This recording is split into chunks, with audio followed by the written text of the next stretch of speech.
வணக்கம் என் தமிழ் சொந்தங்களே, take flex நேயர்களே. எதை பற்றி பேச போகிறோம்னா, நம்ம ஜெயம் ரவி அவர்கள் மன்னிக்கணும், ரவி மோகன் அவர்கள் புதுசாக ப்ரொடக்ஷன் கம்பெனி ஆரம்பிச்சிருக்காங்க. பல பிரபலங்கள் வந்துக்கிட்டு அவரை பற்றி வாழ்த்தி பேசிட்டு போனாங்க.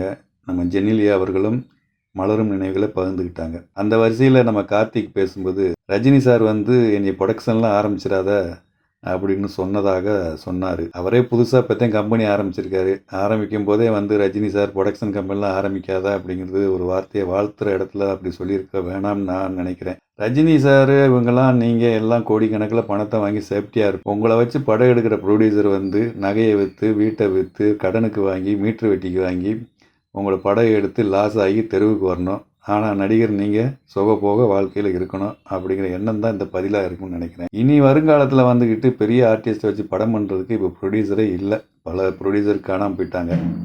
அதெல்லாம் யார் யார் என்ன அப்படின்னு லிஸ்ட் எடுத்தோம்னா அது பெரிய லிஸ்ட்டே இருக்குது. இனி வருங்காலில் வந்துக்கிட்டு ப்ரொடியூசர்ஸ் வந்து ஷேரிங்கில் தான் வந்து ஆர்டிஸ்ட்டுக்கு சம்பளமாக போகுமே தவிர, இனி வந்துக்கிட்டு 100 கோடியோ 150 கோடி 50 கோடி கொடுக்கறதுக்கு எந்த ப்ரொடியூசரும் தயாராக இல்லை. இந்த மாதிரி சூழ்நிலை தான் இப்போ சினிமா இருக்குது. அதனால் வந்துக்கிட்டு நடிகரும் நீங்களும் வந்து ஒரு ப்ரொடக்ஷன் கம்பெனியை ஆரம்பித்து நல்ல பட்ஜெட் படங்கள் வந்து ஆரம்பிக்கணும்னு சொல்லி கார்த்திகை அன்புடன் நாங்கள் கோரிக்கையாக வைக்கிறோம். நன்றி, வணக்கம்.